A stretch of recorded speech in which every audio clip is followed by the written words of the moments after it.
UK का study visa approve हुआ है आफ्टर 5 वीक्स, और इस दौरान में उनको इंटरव्यू भी आया एम्बेसी का, उनको नॉट स्ट्रेट फॉरवर्ड की ईमेल भी आई, और उसके बाद उनको कैश मार्क जो है वो यूज़ का ईमेल आया यूनिवर्सिटी से, और कितनी देर बाद उनका वीज़ा लगा। ये सारी डिटेल इस वीडियो में मैं आपके साथ शेयर करता हूँ, और उनकी टाइमलाइन भी आपको साथ साथ जो है वो बताता हूँ, ताकि आपको उससे थोड़ी हेल्प मिल सके, मोटिवेशन। और फिर इंटरव्यू के बाद कितनी देर बाद जो है उनका वीज़ा ग्रांट हुआ, कितने डेज़ उनके गुजर गए थे। और नॉर्मली जब डेज़ गुजरते हैं तो हम ये समझते हैं कि वीज़ा रिफ्यूज़ल की तरफ जा रहा है, और अगर जल्दी आ जाए, मेनली जो है स्टूडेंट्स को सेम डे आ रहा है, 1 और 2 डेज़ में आ रहा है, 3 डेज़ में आ रहा है, और जब वो 1 वीक से ज़्यादा होता है तो हम ये समझते हैं कि ज़्यादातर लोगों के उसके बाद वीज़ाज़ रिफ्यूज़ जो हैं वो होते हैं। तो इनका कितनी देर के बाद आया वो भी आपके साथ मैं शेयर करता हूँ। तो इनकी स्टोरी स्टार्ट होती है 5 जुलाई को, ठीक है, ये आपके सामने है। 5 जुलाई को इनकी हेल्थ इंश्योरेंस वगैरह पे होती है, और फिर ये अपॉइंटमेंट अपनी बुक करते हैं। तो इनकी जो अपॉइंटमेंट थी वो 9 जुलाई की थी, और ये उनकी जो सिंपल ईमेल आती है कि डिस्पैच टू यूके 9 जुलाई।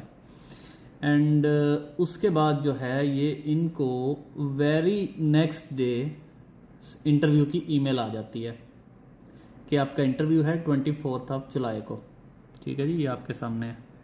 ये 10 को इनको ईमेल रिसीव हो गई, एंड उसके बाद जो है इनको 24 का इंटरव्यू था, तो ये अपनी प्रिपरेशन में रहे, और 24 को जो है इन्होंने अपना इंटरव्यू अटेम्प्ट जो है वो किया, बट अनफॉर्चुनेटली जो है वो इनका नहीं हो सका ना इंटरव्यू। तो फिर उन्होंने रीस्केड्यूल की जो है वो ईमेल कर दी उनको कि मेरा इंटरव्यू रीशेड्यूल कर दिया जाए। तो रीशेड्यूल करके उन्होंने जो इंटरव्यू है वो रखा 4 अगस्त को, सॉरी जुलाई 24 को सेम डे इनको मेल आ गई कि आपका अब इंटरव्यू जो है वो 4 अगस्त को होगा। और उस दौरान में इनका जो है वो यूनिवर्सिटी से डेफर भी हो गया केस कि आपका जो है एडमिशन जो है वो हम डेफर कर रहे हैं नेक्स्ट, यानी नेक्स्ट इनटेक के लिए, तो आप उसके अकॉर्डिंगली अपनी प्रिपरेशन रखें। और जिस दिन इनका इंटरव्यू रीस्केड्यूल होता है उसी दिन इनको ये नॉट स्ट्रेट फॉरवर्ड की ईमेल भी आती है, ठीक है, यानी ये 24 को ईमेल आ गई कि we are unable to decide your application, ठीक है जी, ये नॉट स्ट्रेट फॉरवर्ड की ईमेल आ गई।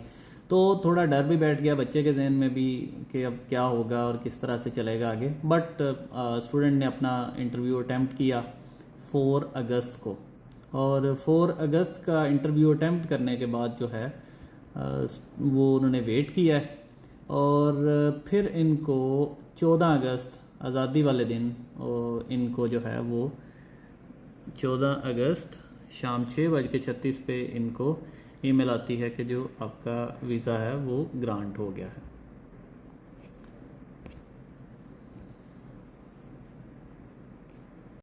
सो लॉन्ग स्टोरी शॉर्ट, किसी भी स्टेज पे जब आपको वीज़ा मिलना होता है या आपकी किस्मत में वीज़ा होता है तो आपकी एफ़र्ट तो डेफिनेटली, आपने इंटरव्यू अच्छा दिया, आपने सारी चीज़ें प्रिपेयर की, सब कुछ किया, सारी एफ़र्ट्स की, तो उसके बाद जो वीज़ा सम हो अगर आपको मिलना है तो वो आपको किसी भी सिचुएशन में मिल जाना है आपको। अगर आपका इंटरव्यू नहीं अच्छा हुआ, आपके डेज़ 10 दिन गुजर गए हैं, 15 दिन गुजर गए हैं, तब भी आपको वीज़ा मिल जाना है। और अगर नहीं मिलना तो हो सकता है वो सेम डे नेक्स्ट डे भी नहीं मिलना, ठीक है। तो आपका जो है उसमें करने वाला काम यही होता है कि आप अपने अटैम्प्ट्स, अपने रिसर्च, अपने इंटरव्यू प्रिपरेशन अच्छी रखें, डॉक्यूमेंटेशन प्रॉपर दें, और फिर बाकी सारी चीज़ें अल्लाह पे छोड़ दें। Thank you.